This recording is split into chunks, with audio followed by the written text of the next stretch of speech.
தமிழ்நாட்டிலையும் பாண்டிச்சேரியிலையும் விஜய் மீது அவதூறு பரப்பியிருக்காங்க. நான் யாரோடையும் போட்டு போடல, ஒட்டும் உருவாடல, தனியா தான் நிக்கிறேன்ற மாதிரி விஜய் சொல்லியிருக்காரு. அதை எப்படி பாக்குறீங்க? தனியாவே யார் நிக்கிறான்? அவர் தனியா தான் இருக்காரு. யாரோடையும் கூட்டணி இல்லாம தனியா தனிமைப்படுத்தப்பட்டிருக்காருப்பா. அவர் தனிமையாகிட்டாரு. இது என்ன பெரிய மேட்ரு? அடுத்து புதுச்சேரியில் இன்னைக்கு கார்ல பாஞ்சிருக்காங்க. திருப்பி விஜய் பேசும்போது தொண்டர்கள் பாஞ்சிருக்காங்க. ரசிகர்கள் அப்படித்தானே செய்வாங்க. தொண்டர்கள் தப்பா சொல்லாதீங்க. தொண்டர்கள் அது மாதிரிலாம் செய்ய மாட்டாங்க. இப்ப இன்னைக்கு கிட்டத்தட்ட ஒரு 10,000 பேர் 12,000 பேர் வந்தாங்க. அதுல பெண்கள் வந்தாங்க, இளைஞர்கள் வந்தாங்க, எவ்வளவு பேர் வந்தாங்க. யாரும் பாயலையே. தொண்டர்கள் பாய மாட்டாங்க. தொண்டர்கள் அப்படி அவங்களுக்கு தொண்டர்கள் இல்ல, அப்படி இல்ல. அவங்க ரசிகர்கள். நீங்க மாத்தி சொல்றீங்க, மாத்திக்கங்க. அவங்க தொண்டர்கள் கிடையாது, ரசிகர்கள். ரசிகர்கள் அப்படித்தான்.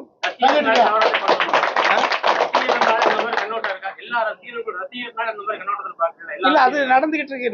இப்ப கடந்த ஒரு நாட்களாவே நம்ம கரூர்ல இருந்து அவருடைய முதல் திருச்சியில ஆரம்பிச்சதுல இருந்து பாத்தீங்கன்னா உங்களுக்கு எல்லாமே எனக்கு பதிவாயிருக்கு. நான் ஒண்ணும் மிகைப்படுத்தியோ குறைச்சோ நான் சொல்லல.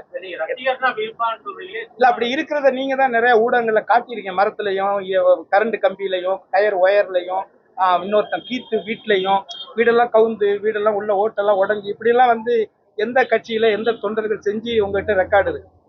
அதனாலதான் நாங்க ரசிகர்னு சொல்றோம். நானும் ரசிகரா இருந்திருக்கேன், நீங்களும் ரசிகரா இருந்திருப்பீங்க.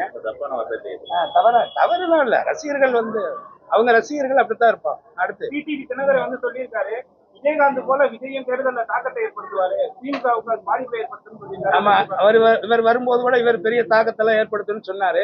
பெரிய தாக்கத்தெல்லாம் ஏற்படுத்தினாரு. மோடிக்கு எதிராக தாக்கத்தெல்லாம் ஏற்படுத்தினாரு. பாஜக எதிராக தாக்கத்தை ஏற்படுத்தினாரு. இப்ப மறுபடியும் தாமரை இலையில போய் படுத்துக்கிட்டாரு. விடுங்க. அடுத்து